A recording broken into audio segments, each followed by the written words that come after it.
Okay, Mr. Paul L. Thompson. That's me, in person. Okay, thank you for letting me interview you today. Glad to have you, by Jacks. So let's get started. What inspired you to become a writer? Well, I've read Western novels all of my life. In fact, that's the only kind of novels I ever read. And several years ago, I was reading a Western novel, and by a very well-known Western author that had movies made out of his novels. And he had saguaro cactus growing on the banks of the Rio Grande between Las Cruces, New Mexico, and El Paso, Texas. God never put saguaro cactus in New Mexico. They're all in Arizona. So I laid his novel aside and never picked up another one of his novels and went to writing myself. So every location in my novels is 100% true to the time I'm writing. You will not find palm trees or saguaro cactus in New Mexico. That's good. What is your favorite part of being a writer? Getting the emails back from people that enjoy my writing, because I use no filth in my novels, and people like the font. A friend of mine is a fan, and when she was 92 years old, she got where she couldn't read anymore. She loved my novels, but she couldn't read anymore because the lines run together, and she just couldn't do it because of her age. So I had every one of my novels republished, 14 font, double space, so there's blank space between each sentence. And by Jack's Kathy can read my novels again, and she's now 95. And that's the reason I did. And I get a lot of emails on that people thank me for that because they can now read again. That's good. That's good. You take care of your readers. Yep. That's good. My fans are number one. I love their emails. That's good. Do you ever get writer's block? No, I prayed for it a time or two, but it never did get here. Okay. If you didn't write, what would you do for a living? I'd probably be dead. I would have sat in some chair and drank me a beer and watched TV until I had a heart attack or just couldn't move. Nah, I write 30 minutes or so, then get up and walk outside, walk around, get my exercise. And for an old man, I'm still in pretty fair shape.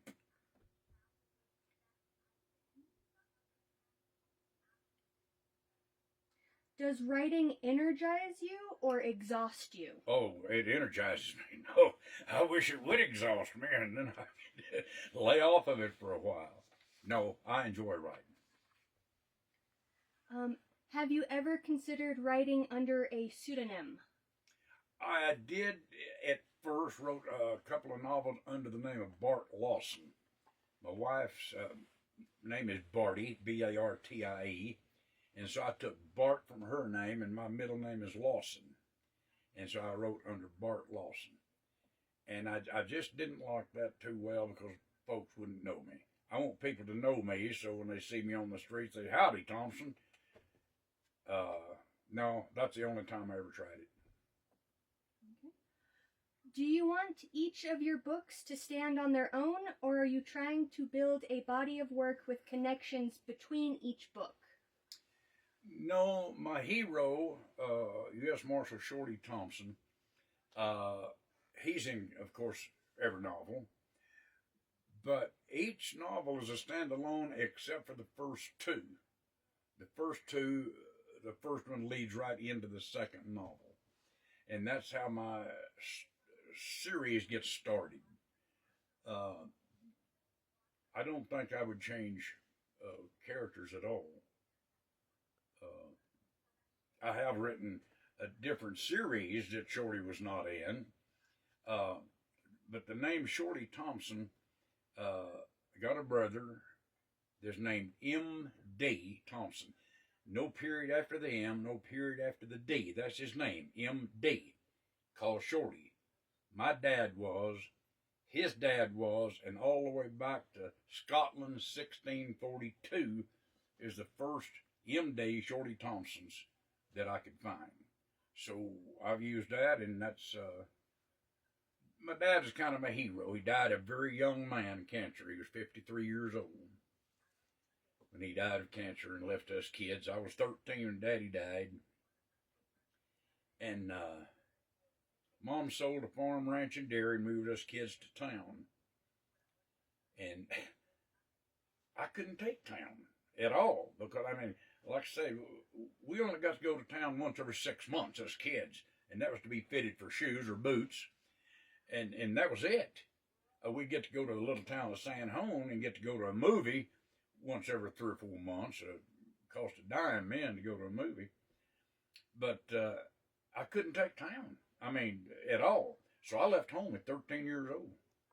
I hitchhiked from Portales, New Mexico, and hitchhiked down to Goodnight, Texas, and went to work on a Goodnight Ranch for Charles Goodnight Ranch. I got paid the same thing as a 40-year-old man riding a horse right beside me because I did a man's work. I was not looked down on because I was a kid. And I've just enjoyed Western life. I always have.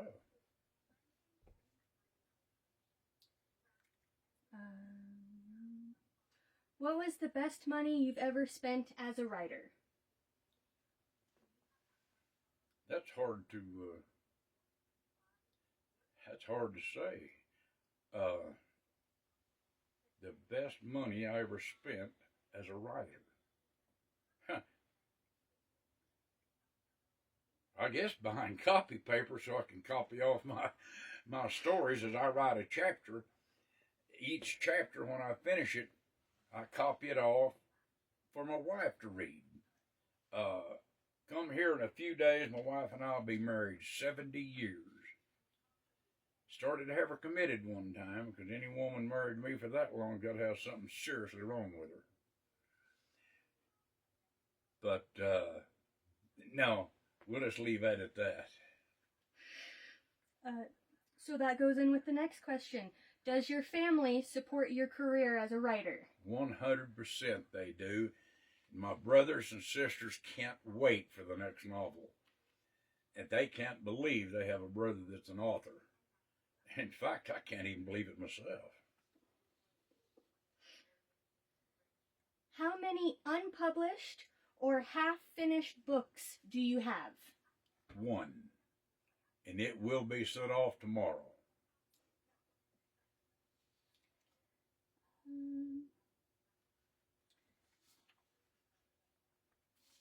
And yes, I've started my next one in my head already. How long were you a part-time writer before you became a full-time? Let's see, probably a year.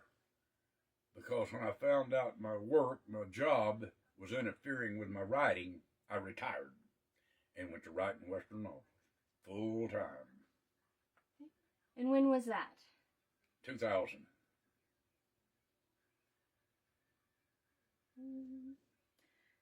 Do you read your book reviews? Every one of them. How do you deal with the good and bad? The good, I really do like. The bad, I look to see where they got that information that they would give me a low.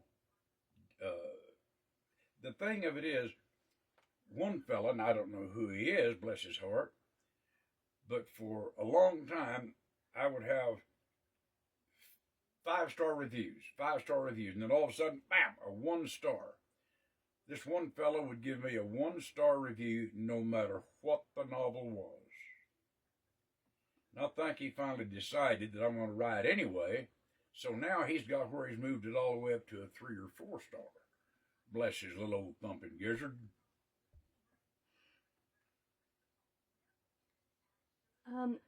What would be one thing you'd be willing to give up if it made you become a better writer?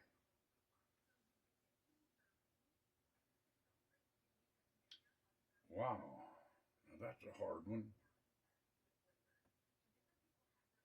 I guess I'd have to ask my fans that and ask me what they'd want me to do. The hardest thing for me years ago was the editing part, because I write exactly the way they spoke in the Old West. And some people from the rest of the big cities that's never been out down south or out west don't have any idea how we talk. But the cowboy didn't say, let's ride over there towards that mountain. We're going to go over yonder towards that mountain. Torge, not toward. And they didn't say, I wasn't going to do that. It's I wasn't going to do that. WADN'. And a lot of people thought I was misspelling or typos my words. And I wasn't. So I got some bad reviews on that, saying that I needed an editor. And of course, editors don't hurt. Except I had an English teacher one time editing my novels for me, and I had to stop that immediately because she wouldn't let me write the way they spoke back then. And that makes a Western novel as far as I'm concerned. Yeah, you have to keep it authentic. I agree. On average, how long does it take you to write a full book? I get one out a month. What is the most difficult part of that process, of getting one book out each month? My wife is a bit disabled, and I have to take care of her, which I love doing because she took care of me for so many years. But I have to do all the laundry. Well, I've got her where she's moving around pretty good, and she actually does laundry now once in a while, which is a help. But that's the only thing. I write anywhere between 6 and 8 hours a day and do tremendous research because I don't want to put a location in my novels that is not there or wasn't there. And so I do a lot of research, and that takes a lot of time. So if it wasn't for my research and I just wrote a novel, I could probably do one every 2 weeks. But I will not give up the true location part just to get out another novel. Do you ever have multiple books going on in your head or written down? In my head, I do all the time, which is kind of hard to go to sleep sometimes. Because sometimes in the afternoon I get tired and want to take a nap, and I can't do it because I'm writing in my head.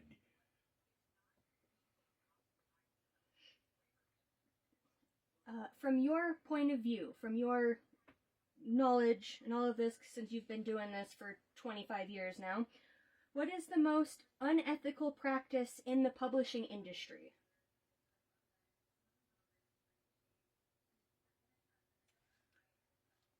I don't know. I would say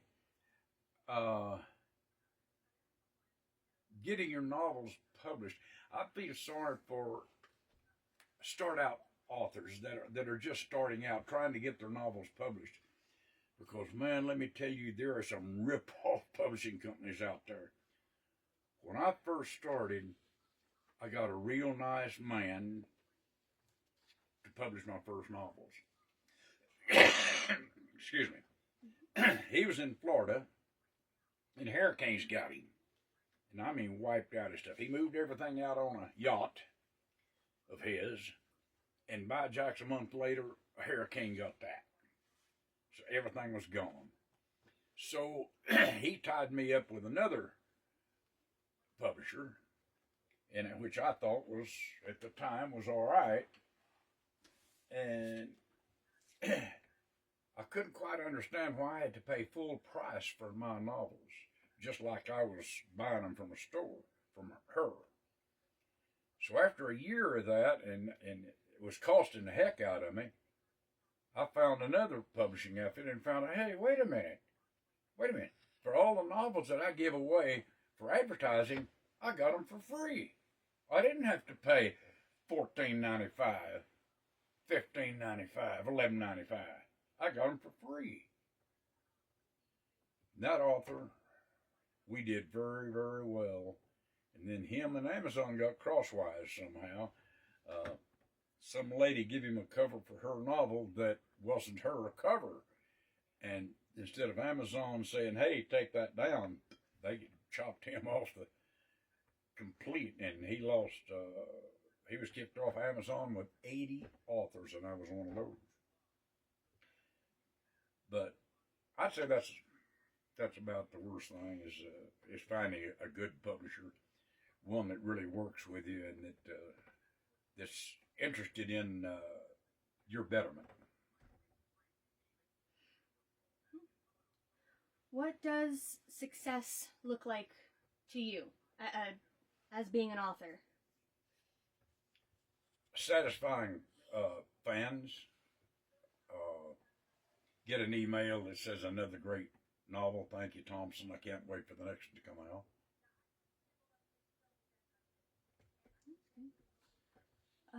You have written a couple books where your main character is a female.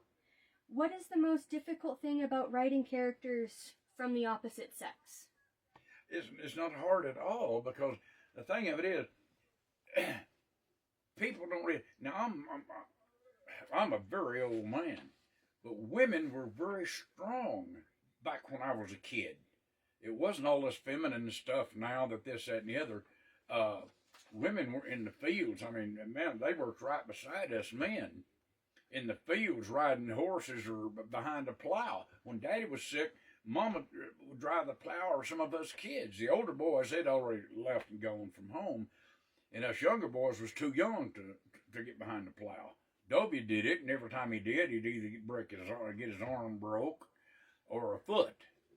And but so Mama would do it, or Minnie would do it. But women back then were very, very strong. So they're strong in my novels for a reason.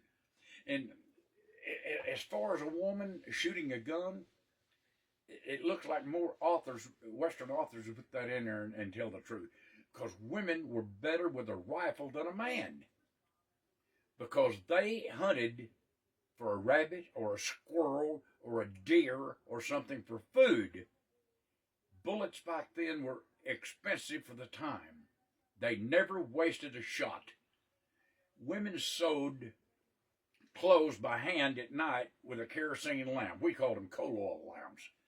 But I mean, if you ever tried to do homework or sew with just a coal oil lamp, you've got to have good eyesight. But a woman sewed clothes, so they had very good eyes.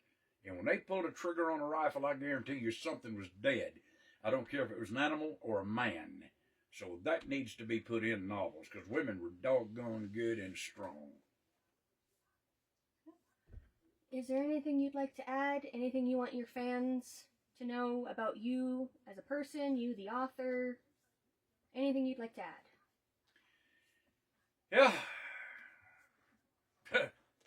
Done a lot of wrongs in my life growing up. But I had to grow up by myself. I mean, when a fellow is only 13 years old, he got a lot of growing up to do, and he doesn't have much guidance. So I did a lot of wrong in my life. And I did a lot of praying for forgiving. See if I can be forgiven. I sure hope I am. That's the only thing I would change, is if I could have been a better man growing up in my young married life and stuff like this, but cannot change what is past, so we look strictly for the future. And even at my age, I think I've got a heck of a future. My next novel, I know it's going to be just as good as the others that I've put out before it, and I hope the fans like it. And that's it. You want to promote your website? Yes, I want folks to know that I have an excellent website. It's called oldwestnovels.com. And on that website, when it comes up, all of my novels come up side by side. You can read the foreword. You can punch underneath that and order from Amazon. And you can go through all of them. All of my novels with my co-writes that I've written with a fellow out of Alabama. And just the stories that I've written, and you can see them all. I hope you enjoy it and pick one of them out. And then you'll always buy the next one. Thank you. Thank you, Mr. Thompson.